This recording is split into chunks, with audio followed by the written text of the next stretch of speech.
Mais le Christ nous propose 3 chemins de liberté. Il nous propose des moyens concrets pour résister face au matérialisme. Qu'est-ce que le Christ nous propose? C'est un texte. Quand il dit transforme les pains en pierre, c'est quoi? Les pierres en pain, c'est quoi la première proposition du Christ pour résister? La parole. Non. La parole. Non.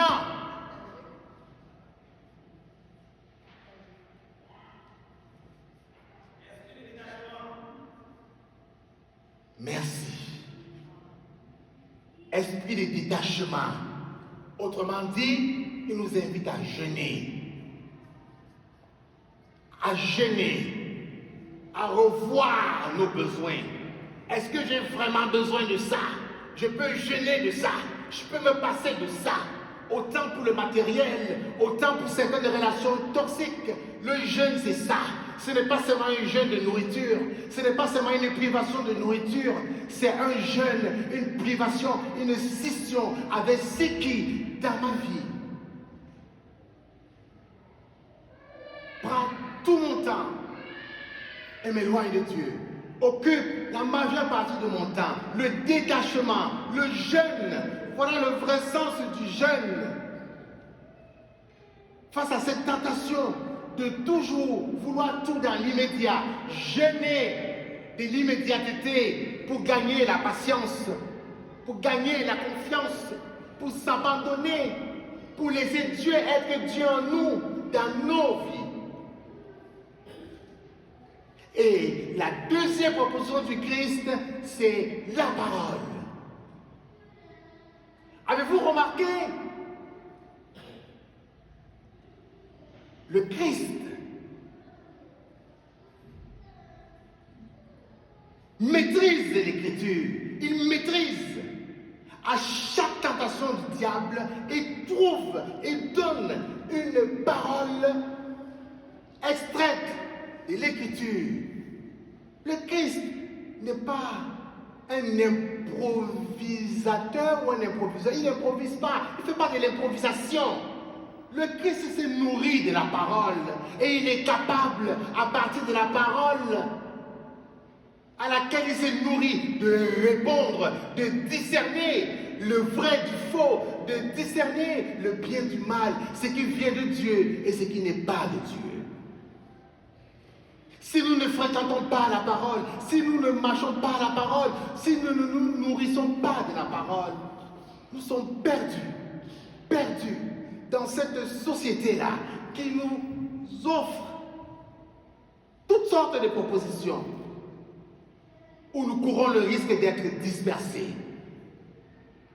La parole. Mais en fait, je me suis planté. Parole, c'est la deuxième proposition du Christ. Le détachement, c'est la dernière, qui suppose le jeûne. Mais la première chose que le Christ nous propose par son attitude, c'est quoi? Que nous dit le début de l'Évangile? Que nous dit le début de l'Évangile? L'Évangile dit quoi au début? Après le baptême de Jésus, il se passe quoi? Jésus est poussé par l'Esprit où? Au désert. Et qu'est-ce qu'il fait au désert? Il prie pendant combien de temps? Pendant 40 jours. Et qu'est-ce qui se passe après? Il est tenté. Il est tenté. C'est parce qu'il a prié qu'il a résisté. C'est parce qu'il a prié pendant 40 jours qu'il a résisté. Nous voulons résister, mais nous ne prions pas. Nous voulons résister, mais nous ne prions pas. La prière, la prière, la prière. C'est là où nous trouvons la force. La prière, sous toutes ses formes, à travers l'Eucharistie, l'adoration eucharistique, l'office des heures, la méditation du chapelet, les prières de dévotion, la prière, c'est là où nous puisons la force et l'énergie.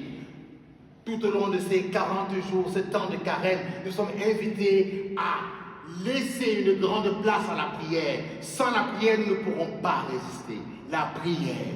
Ensuite, la fréquentation de la parole de Dieu. Ouvrons la parole de Dieu. Qu'il ne se passe pas une journée de ce temps de carême sans que nous ouvrions la parole de Dieu pour la lire, pour la manger, pour la mastiquer, pour la digérer. C'est là où nous trouverons la force de nous détacher, de jeûner en vue de partager, d'être au service de nos frères et de nos sœurs. Demandons au Seigneur bien-aimé dans le Christ, au cours de cette Eucharistie, en ce premier dimanche de carême, il n'est pas tard. La course ne fait que commencer, ce temps d'entraînement.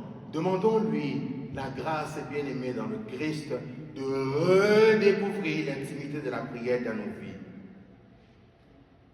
dans sa parole